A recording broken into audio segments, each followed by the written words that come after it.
Según el relato de Cuauhtémoc, guerrero águila de Tenochtitlán, apareció un presagio sobre el bosque, en forma de mazorca de maíz que resplandecía como el amanecer. Parecía sangrar fuego, gota a gota, como si fuera una herida en el cielo. Soy un guerrero, no un sacerdote, y no sabía cómo interpretar este signo. ¿Se habían enojado los dioses? Consulté con los adivinos y magos para ver si se acercaba otra gran guerra, pero solo me respondieron vaguedades. Los dioses quieren más sacrificios, dijeron. Era siempre la misma respuesta. Los sacrificios nos han llevado a conquistar gran parte de nuestro imperio de junglas y volcanes. Siempre estamos guerreando, derrotando a un número cada vez mayor de enemigos para poder ofrecer sacrificios a nuestros dioses.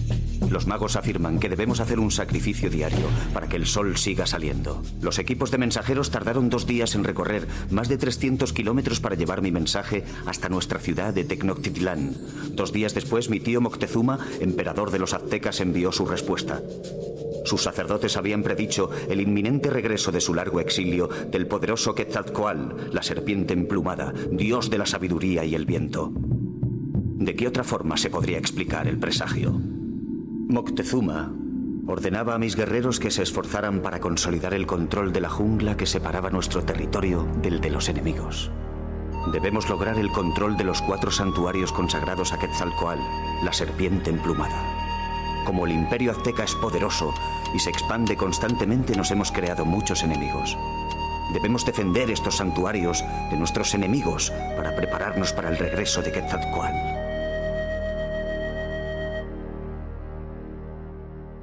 Cuando mis soldados tomaron los santuarios y derrotaron a los Xochimilcos y Tlatilucos, regresamos a Tenochtitlán cargados de regalos para el emperador Moctezuma. Jade, plumas y prisioneros, por supuesto. Después de haber pasado tantos días en la jungla, el reflejo de nuestra inmensa ciudad en el lago nos parecía algo asombroso. El emperador Moctezuma vivía en las habitaciones más suntuosas del palacio, con sus esposas y concubinas. Mientras hablábamos, bebía chocolate espumoso de una copa de oro. Los músicos tocaban tambores y flautas, a cuyo son bailaban mujeres enmascaradas. Cuando hace muchos años mi tío Moctezuma subió por primera vez a la Gran Pirámide para convertirse en emperador, hubo una gran celebración. Pero ahora, algunos cuestionan su poder. A veces tarda demasiado en tomar decisiones y casi nunca dirige a sus guerreros en el combate. Los sacerdotes de Moctezuma nos informaron de que Quetzalcóatl, la serpiente emplumada, regresaría pronto a Tenochtitlán para reclamar el trono. Como había ayudado a preparar su llegada, me dieron una macana de obsidiana nueva y me ascendieron al rango de guerrero jaguar. Aquella noche hubo más fiestas y danzas. El aire olía a perfume. Pero mientras bajaba las escalinatas del palacio del emperador, vi que el presagio seguía sobre el lago, lanzando chispas en el cielo de la medianoche.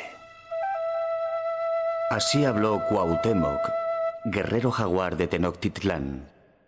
Según el relato de Cuauhtémoc, guerrero jaguar de Tenochtitlán, los dioses debían seguir intranquilos, pues ese mismo año apareció otro presagio. El templo del demonio Huitzilopochtli se vio envuelto en llamas a pesar de ser de piedra. Y ardió aún con mayor violencia cuando la gente llegó corriendo con agua para apagar el fuego. Le pregunté a nuestro emperador Moctezuma qué debíamos hacer para apaciguar a los dioses. Los altivos sacerdotes dieron la respuesta habitual. El imperio azteca necesitaba más prisioneros. El dios Sol, el dios de la lluvia e incluso la serpiente emplumada, Quetzalcóatl, eran divinidades encolerizadas y exigían sacrificios. Nuestra ciudad-estado de Tenochtitlán está aliada con otras 2, formando la Triple Alianza. Moctezuma pretendía que ésta atacara a nuestros viejos enemigos, los tlaxcaltecas. Como manda la tradición, les envié el escudo, flechas y mantos como declaración de que pronto los atacaríamos. Luego nos adentramos en la jungla, con las enseñas de jaguar y águila listas para el enfrentamiento con las enseñas de garza de los tlaxcaltecas. Los pájaros de las alturas de la jungla elevaron su vuelo hacia el cielo, impacientes por alejarse de la violencia que se avecinaba. Los primeros mensajeros que llegaron a Tenochtitlán nos hablaron de montañas y torres que flotaban en el mar. Las historias que le contaban a Moctezuma eran cada vez más fantásticas. Disparaban bolas de piedra, que lanzaban chispas y una lluvia de fuego que destrozaba las armas. Estos dioses cabalgaban sobre inmensos ciervos sin cornamentas. Sus espadas, arcos, escudos y ropas eran de hierro. Estaba claro, se trataba del regreso de Quetzalcóatl. Moctezuma oía estas noticias con creciente preocupación. Mientras se movía nervioso en el Icpalli, su trono sin patas, mandó llevar caros regalos a los recién llegados, con la esperanza de que Quetzalcóatl le perdonaría cuando la serpiente emplumada llegara a Tenochtitlán. Ha regresado, me susurró Moctezuma. Ha venido a recuperar su trono como prometió al marcharse. Sujeté firmemente mis armas, pero no dije nada. ¿Cómo podía contradecir la palabra de nuestro emperador? Así habló Cuauhtémoc, guerrero jaguar de Tenochtitlán. Según el relato de Cuauhtémoc, guerrero jaguar de Tenochtitlán, otro presagio. El lago que rodea la gran ciudad de Tenochtitlán se elevó, aunque no hacía viento, e hirvió como si lo hubieran calentado. Espumó hasta que se abalanzó sobre las casas de la ciudad, arrastrándolas con él. Acompañé a nuestros dignatarios al encuentro con los recién llegados. Viajamos hacia la costa atravesando los territorios de nuestros enemigos tlaxcaltecas. Cuando salimos de la jungla, los extranjeros nos dieron la bienvenida, aunque mantenían sus armas al alcance. Les dije que éramos los aztecas, representantes del gran Moctezuma. Su jefe dijo que eran españoles y que él se llamaba Cortés, aunque pareció complacerle que nos refiriéramos a él como Quetzalcóatl. No me parecieron dioses, aunque sus armaduras y animales parecían de otro mundo. Le ofrecimos a Cortés regalos del mejor algodón y penachos de plumas de pájaros, pero parecía más interesado en los adornos de oro. Preguntó una y otra vez si había más oro en Tenochtitlán. Cortés ya se había adentrado en el territorio de los tlaxcaltecas. En un principio hubo escaramuzas entre los tlaxcaltecas y los españoles. Pero cuando Cortés se enteró del tamaño de Tenochtitlán y del número de nuestros valientes guerreros aztecas, les propuso a los tlaxcaltecas una alianza para atacar a los aztecas. Aunque los guerreros aztecas lucharon bien aquel día, las bestias que los españoles montaban en el combate y el ruido de sus armas de fuego atemorizaron a mis hombres. Aunque sobrevivimos al ataque, pensé que lo mejor era retirarse hacia Tenochtitlán y contarle al emperador Moctezuma todo lo que habíamos visto. No sé si mi tío Moctezuma lo hizo por cobardía o simplemente intentaba protegernos de la cólera de los dioses. Pero envió más regalos a Cortés, junto con una invitación para que visitara nuestra gran ciudad como su huésped. Estaba presente cuando Moctezuma se encontró con Cortés en una de las calzadas que llevaban a nuestra gran ciudad.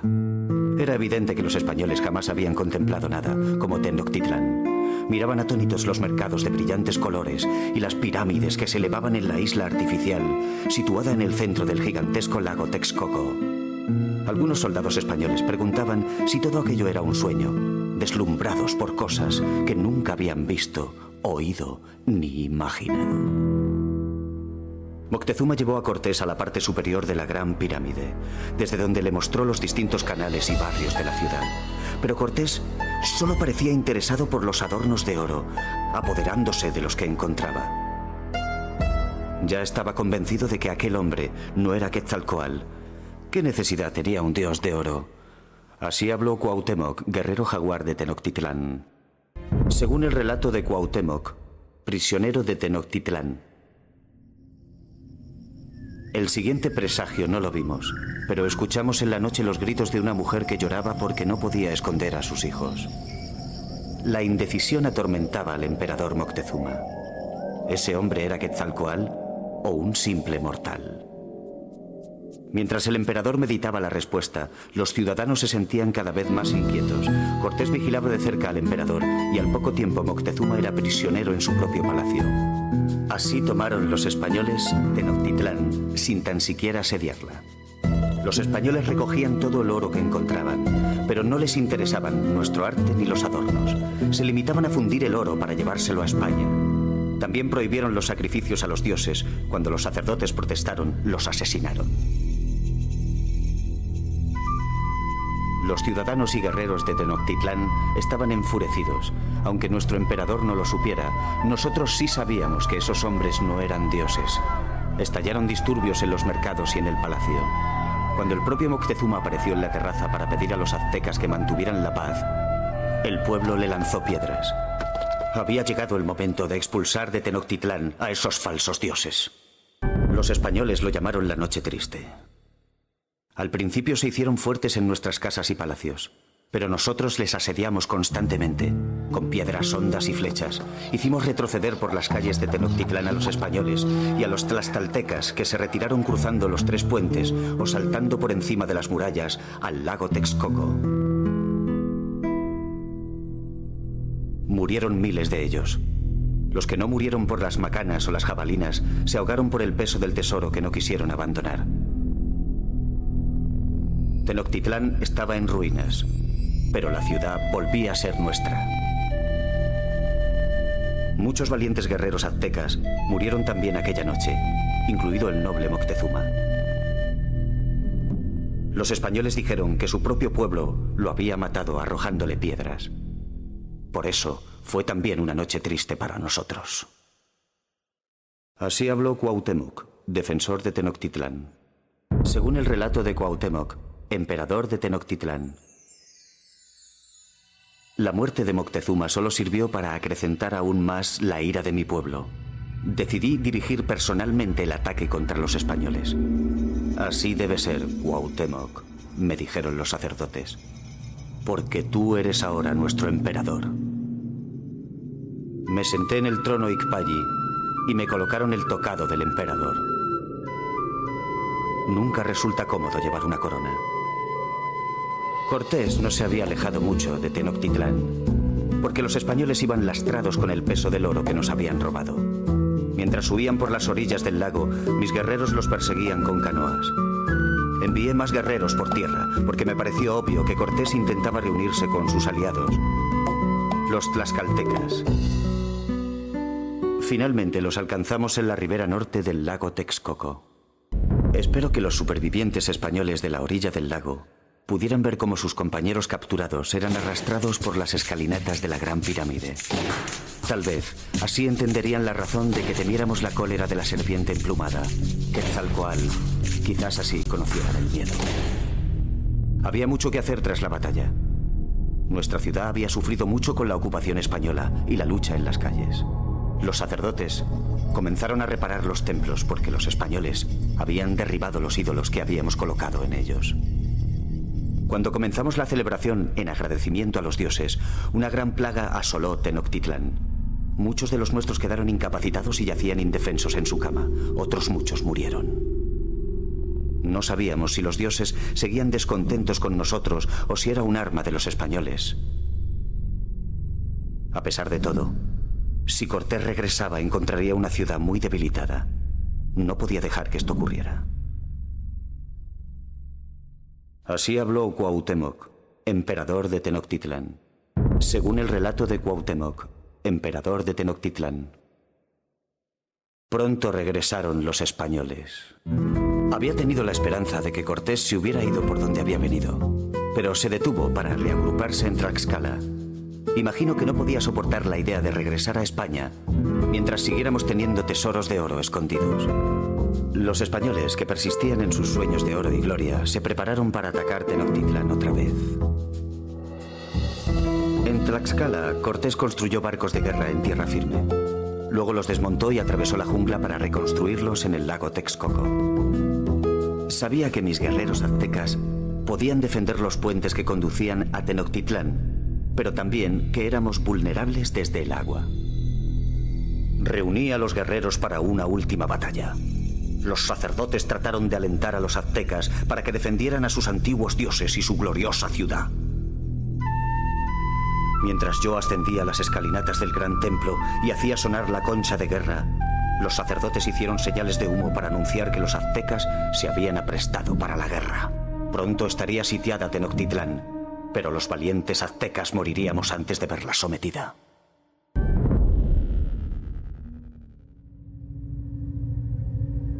No hace mucho, unas 500.000 personas consideraban Tenochtitlán como su hogar. Es difícil imaginar que estas ruinas humeantes fueran alguna vez una enorme ciudad. Pero la reconstruiremos. Creamos esta isla sobre la que se levantaban la ciudad y nuestros templos, y volveremos a hacerlo. El imperio azteca ha soportado su reto más difícil, pero en el futuro pueden venir más españoles.